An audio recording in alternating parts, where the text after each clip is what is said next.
Senior Sachin sir एवं समस्त छात्रगण, जैसे कि सर्वप्रथम तो मैं आप लोगों की सराहना करता हूं, समर स्पेशली फर्स्ट ईयर और सेकंड ईयर जो आपने इस उत्साह के साथ में इस आयोजन को संपन्न किया। बहुत बहुत आपको धन्यवाद भी करना चाहूंगा। आप सभी छात्रों ने अपनी महत्वपूर्ण भूमिका यहाँ पे निभाई, अपनी उपस्थिति दर्ज की। कुछ छात्र यहाँ पे नहीं भी है और उनके लिए तो बहुत शर्म की बात है ये कि जिस संविधान की वजह से वो इस स्तर में आज बैठे हुए हैं, उनके पास इतना समय नहीं है कि वो 2 मिनट निकाल के यहाँ पे आगे बैठ सके। तो लोगों के लिए बहुत शर्म की बात है। और जैसे कि पूर्व में सभी छात्रों ने बताया कि हमारे संविधान का कैसे निर्माण हुआ, किन किन व्यक्ति ने भी महत्वपूर्ण योग्यता निभाई, तो मैं उस पर ज्यादा बात नहीं करूंगा। मैं आज बात करूंगा कि हमारे संविधान की वर्तमान स्थिति क्या है। आज जहां हम देखते हैं कि हमारा संविधान को सिर्फ एक पुस्तक मात्र तक सीमित कर दिया गया है। जो संविधान में बातें लिखी गई हैं, क्या उसको धरातल पे अपनाया गया है? इसका सीधा सीधा जवाब होगा नहीं। मैं शुरुआत अपने छात्रावास से ही करूंगा कि अपने छात्रावास का जो वर्णन है इस भारतीय संविधान में, उस 1950 में जब भारत का संविधान लागू हुआ तो जो छात्रावास के लिए वर्णन किया गया था, सुविधाओं का वर्णन किया गया था, आज 75 साल बाद जब हम देखते हैं कि इस छात्रावास को 5 स्टार होटल बन जाना चाहिए था, लेकिन नहीं। आज भी हमारे छात्र मूलभूत आवश्यकताएं, कंबल, चादर, इन चीजों के लिए भी अपनी मांग करते हैं और आज नहीं, विगत 3 सालों से इन चीजों की मांग कर रहे हैं, फिर भी हमें नहीं मिल पा रही है। क्यों? क्योंकि मुख्य धारा में जो व्यक्ति बैठा है वो हमारा भला नहीं चाहता। वो यह नहीं चाहता कि यह वर्ग विशेष तरक्की करे या यहाँ के छात्र तरक्की करे।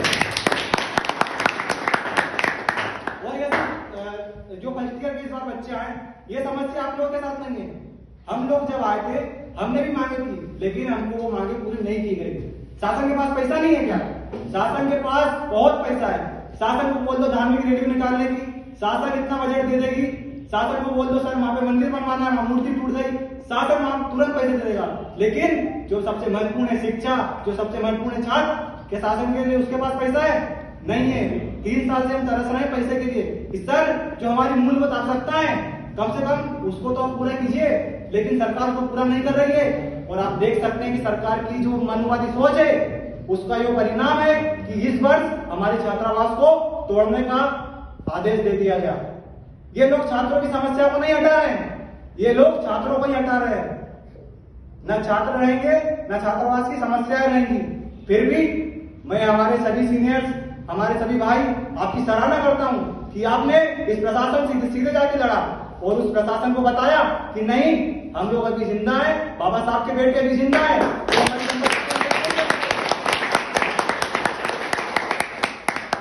हमारे सभी छात्रों ने प्रशासन से सीधे टक्कर ली और उन्हें यह बताया कि नहीं, इस छात्रावास में वह व्यक्ति रहते हैं जो शिक्षा को प्रथम मानते हैं।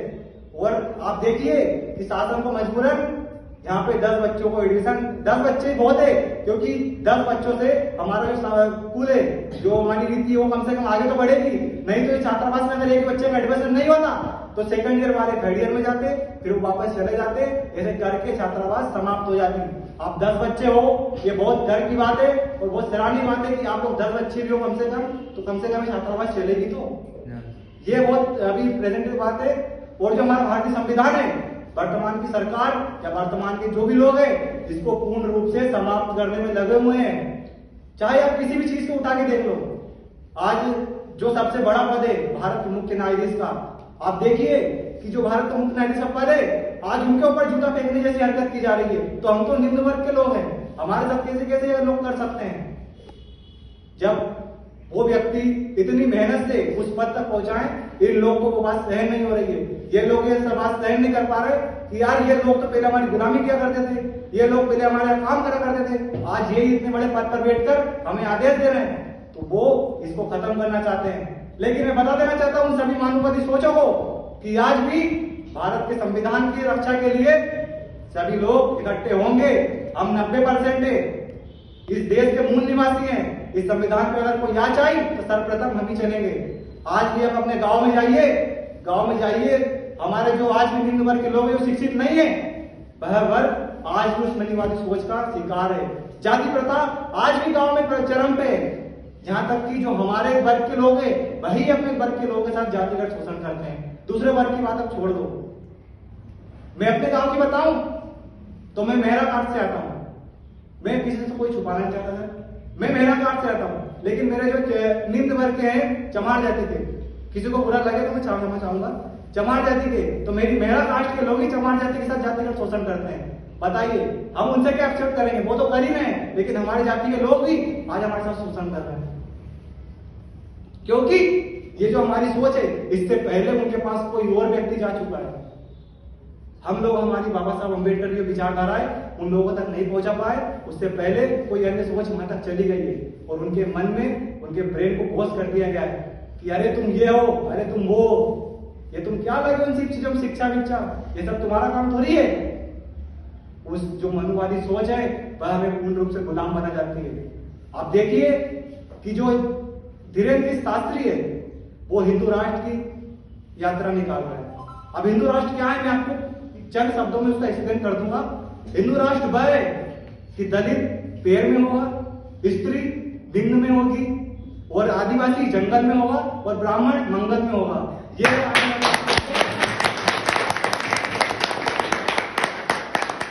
तो साथियों, क्या आप लोग हिंदू राष्ट्र बनने देंगे?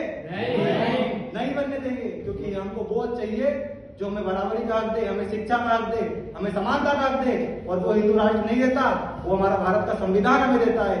और ये भारत का संविधान पे जब भी कोई बात आएगी तो सर्वप्रथम हम ही लोग आगे की पंक्ति में खड़े होंगे। जब बाबा साहब संविधान के अंतिम वाक्य लिख रहे थे तो उनकी आंखों में थोड़ी नम्रता थी, तो उनके पीयूष ने उनसे पूछा, बाबा साहब अभी देश का संविधान लिख रहे हैं परंतु आप प्रसन्न नहीं लग रहे। तो बाबा साहब ने नम्र आवाज में कहा कि मैं जो ये संविधान लिख रहा हूं ये मेरे देश के बहुजनों के लिए लिख रहा हूं, लेकिन इस संविधान को जो लागू करेगा वो मेरे बहुजन नहीं है। जो इस संविधान के लिए व्यवस्था बनाएगा वो मेरे बहुजन के लिए नहीं है। और आज आप ये चीज देख सकते हैं कि जो संविधान में हमारे लिए चीजें दी गई है धरातल पे उसका कोई अस्तित्व है ही नहीं, धरातल पे वो चीजें लागू हो ही नहीं पा रही। आज भी हमारे लोग जातिगत व्यवस्था का शिकार बनते हैं। चाहे बस आप रिसेंटली की जो राजस्थान की घटना है वो उसने पूरे देश को भाव विभोर कर दिया था, जहां पर एक छात्र मटके से पानी पीने जाता है परंतु वह शिक्षक ही उसे छड़ी मारकर उसकी हत्या कर देता है। शिक्षक एक समाज का निर्माण करता है, किसी छात्र को दिशा देता है, लेकिन जब वो शिक्षक ही ऐसी मनुवादी सोच का शिकार हो तो आप सोचिए कि उस गांव में क्या हाल होगा, उस क्षेत्र में क्या हाल होगा। और हमें अभी जागना पड़ेगा, नहीं तो मैं आप सभी को चेतावनी भी देना चाहता हूं कि यदि हम इस समय नहीं जागे तो बाद में हमारे पास पछताने के अलावा और कोई उपाय नहीं पड़ेगा। तो सर्वप्रथम सबसे सामने हमें अपने लोग दिखेंगे, हम किसके खिलाफ बोलेंगे? हमारे लोग ही हमारे विरोध करेंगे। और ये चीज बात भी और आज भी यही चीज है। आप गांव में जाओ, अपनी विचारधारा बताओ, उन्हें बताओ कि ये नहीं है ये हमारे बाबा साहब अम्बेडकर है जिनकी वजह से आज हम इस मुकाम पे पहुंचे हैं। हमें अपनी अभिव्यक्ति सबके सामने शेयर कर सकते हैं। गांव वाले नहीं समझेंगे उन चीजों को, क्योंकि गांव वाले के ऊपर वो मनुवादी सोच आज भी विद्यमान है। कोई भी चीज इतनी आसानी से समाप्त नहीं होती। वह जो सोच है वो 5000 साल पुरानी है, उसको समाप्त करने के लिए थोड़ा समय लगेगा, लेकिन उसको समाप्त करना जरूरी हो गया है। अगर हमने उसको समाप्त नहीं किया तो फिर वह सोच हमारे भारत के संविधान के लिए खतरा बन जाएगी। और आज आप देखिए कि जहां हमारे राज्य के मुख्यमंत्री यह शपथ लेते हैं कि मैं भारत के संविधान को साक्षी मानकर शपथ लेता हूं कि मैं संविधान का शुद्ध अंतःकरण से निर्वहन करूंगा। क्या वह व्यक्ति संविधान का पालन कर रहा है? नहीं कर रहा है। आप देखिए वह उस धीरेन्द्र शास्त्री की हिंदू राष्ट्र की रैलियों में जा रहा है और उसका समर्थन कर रहा है। हमारा भारत देश एक धर्मनिरपेक्ष राज्य है। ये राज्य जितना हिंदुओं का है उतना मुस्लिमों का है, जितना मेरा है उतना आपका ही है। यह राज्य जो देश है किसी धर्म विशेष का नहीं है, यह सभी नागरिकों का है। लेकिन हमारे सीएम खुद ही ऐसी चीजों को बढ़ावा देते हैं। तो आप सोच लीजिए कि हमारा संविधान कितने खतरे में, हमारा भविष्य कितने खतरे में। और आने वाले समय में आप ये कल्पना कर लीजिए कि यदि हमारा समाज संगठित नहीं हुआ, हमारे लोग शिक्षित नहीं हुए, हमारा समाज जागृत नहीं हुआ, तो हमारे लिए सिर्फ पछताने के अलावा और कुछ नहीं बच जाता। आप लोग सिर्फ उस समय पछताओगे कि काश उस समय पर हम संगठित हो चुके होते, उस समय पर हम जाग गए होते, तो आज हमारे अधिकार हमारे पास होते, आज हम फिर शिक्षा ग्रहण कर चुके होते। उन लोग को यह बात खटक रही है कि जो व्यक्ति, जो समाज पहले गुलामियां करता रहता था, वो व्यक्ति आज इतने प्राथमिक पदों पर कैसे जा रहा है? उन लोगों को बात पच नहीं रही है, चाहे वो बीजेपी हो, चाहे आरएसएस हो। पूरे भारतवर्ष में ये जहर बोल रही है, चाहे वह हिंदू मुस्लिम का हो, चाहे वह जाति जाति व्यवस्था का हो, सर्व क्षेत्रों में आपको वो विषमताएं दिख जाएंगी। लेकिन हम छात्र हैं और हमारा एक कर्तव्य है कि सर्वप्रथम हम खुद जाने, फिर हमारे समाज को जगाएं। और आप सभी छात्रों से मुझे यही उम्मीद है कि आप सब अपने समाज का निर्माण करेंगे और अपने आने वाले भविष्य को मजबूत करेंगे। और अन्यथा, और अगर आज आप संगठित नहीं हुए तो शायद आपकी आने वाली पीढ़ी आपसे पूछेगी कि उस समय पे आप कहां थे जब ये लोग ये सब चीजें कर रहे थे? आप लोग उस समय पे क्या थे? आप इन लोगों को विरोध क्यों नहीं करा? आप लोग उन्हें कुछ जवाब नहीं दे पाओगे। क्यों? क्योंकि उस समय पे आपने कुछ करा ही नहीं। इसलिए अभी समय है कि इस चीजों को जानिए। विगत कुछ दिनों से या विगत कुछ महीनों से आप देख रहे हैं कि हमारे महामानव बाबा साहब अम्बेडकर के बारे में न जाने कितनी अभद्र टिप्पणियां की जा रही है। वो ग्वालियर का एडवोकेट क्या सर अनिल मिश्रा बाबा साहब के बारे में अभद्र टिप्पणियां कर रहा है। बाबा साहब ये थे, बाबा साहब वो थे। अरे वो बाबा साहब की पेट की धूल के बराबर भी नहीं है। वो आज के युग में बाबा साहब के बारे में कैसे कुछ बोल सकता है? बाबा साहब सिर्फ मूर्तियों में विद्वान नहीं है, वह हमारे हृदय में विद्वान है, हमारे कल्चर में विद्वान है। बाबा साहब का नाम कोई समाप्त नहीं कर सकता। बाबा साहब ने कहा था शिक्षित बनो, संघर्ष करो, शिक्षित बनो, संगठित रहो, संघर्ष करो। लेकिन आज का हमारा समाज न शिक्षित हो पा रहा है, न संघर्ष कर पा रहा है। तो संगठन की तो बात ही छोड़ दो।